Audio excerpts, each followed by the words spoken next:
17 апреля 1943 года Верховный главнокомандующий, как обычно, знакомился со сводками с фронтов.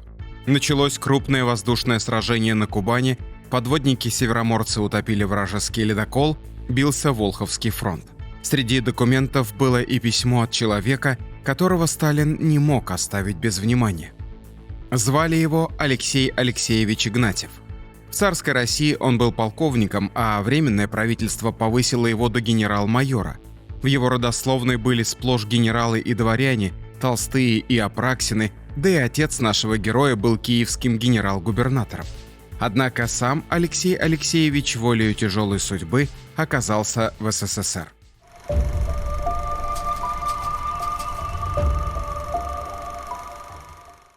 Родился Алексей Игнатьев в 1877 году.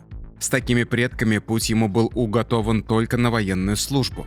В 19 лет Игнатьев окончил пажеский корпус и служил при царском дворе.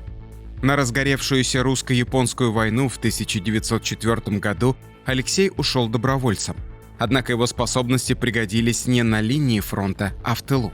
Игнатьева назначили адъютантом в штабе генерала Куропаткина. На Дальнем Востоке Игнатьев впервые исполнял роль военного дипломата, фактически разведчика, входящего в иностранный круг. В 1908-м уже проверенного военного агента командировали в Скандинавию, а перед Первой мировой войной – во Францию. С началом Первой мировой царское правительство заказывало оружие у союзников на миллионы франков. И весь нескончаемый поток денег шел через наших дипломатов. После революции Алексей Игнатьев был единственным русским человеком, кого французы приняли в комиссию по ликвидации военных заказов России. Сумма заказов набежала немаленькой – 225 миллионов золотых франков. Понимая, что вчерашний союзник может просто растащить деньги почившей Российской империи, Игнатьев пошел на опережение. В 1924 году он перевел все эти 225 миллионов на свой частный счет в Банк де Франс.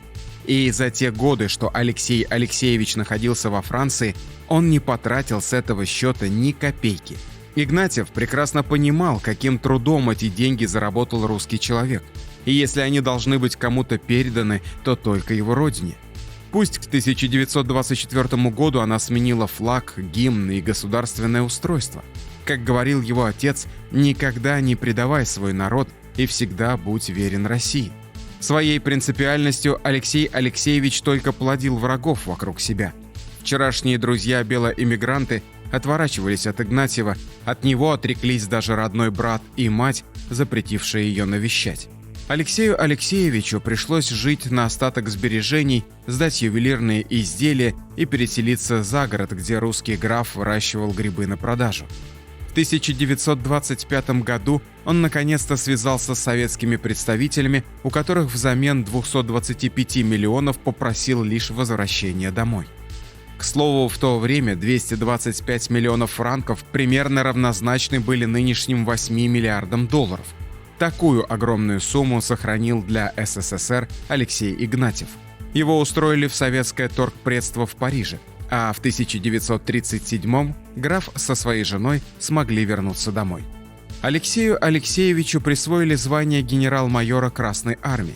Граф-офицер занимался повышением уровня обучения иностранных языков в академиях РККА, а в 1943 году во время Великой Отечественной войны осмелился написать Сталину с предложением.